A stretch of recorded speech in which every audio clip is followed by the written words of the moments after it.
Today, I'll be walking you through what to expect on your White House tour. For starters, go to whitehouse.gov a minimum of 21 days before your tour date, and they'll walk you through how to get tickets. On the date of your tour, I highly recommend you go south of the White House and the Ellipse. You can see the White House, Washington Monument, and the Secret Service in action. Then loop around to the front of the White House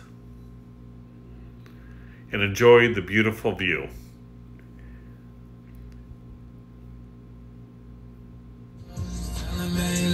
Just ignore the protesters who are always about. Then continue to the southeast side of the White House. There are usually musicians. You'll then have to go show your tickets to a police officer. Keep your tickets and ID handy as you'll need to show it several times. Be prepared for Disneyland-like lines as well as very strict airport security.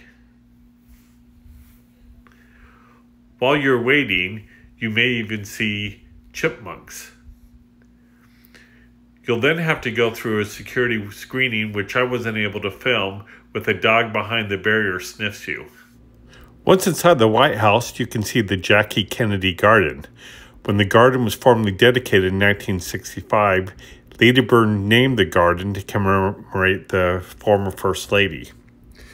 You can also see many of the White House china from the 18th to the 21st centuries.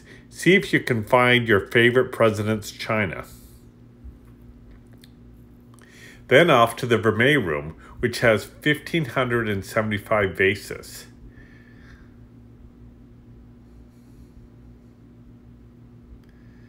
You can see the library and the White House's collection of the state china in the next room.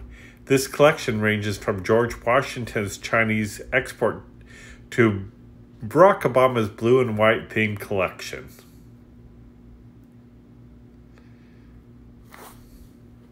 Secret Service agents blocked the entrance into the downstairs center hall.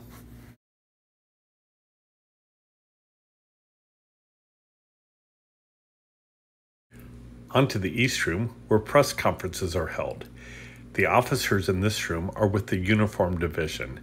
Their mission is to protect facilities and venues secured for U.S. Secret Service, whereas special agents focus on protecting top U.S. and visiting foreign officials, as well as investigating financial crimes.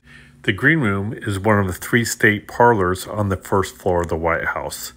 This room is redecorated every 20 years or so, but most recently in 2007 by First Lady Laura Bush with the help from the Committee on the Preservation of the White House. The Red Room has also been redesigned many times over the years.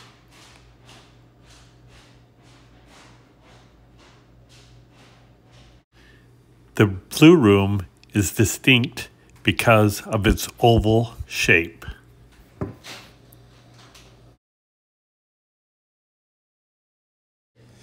The State Dining Room is the largest dining room in the White House and can seat 140 people.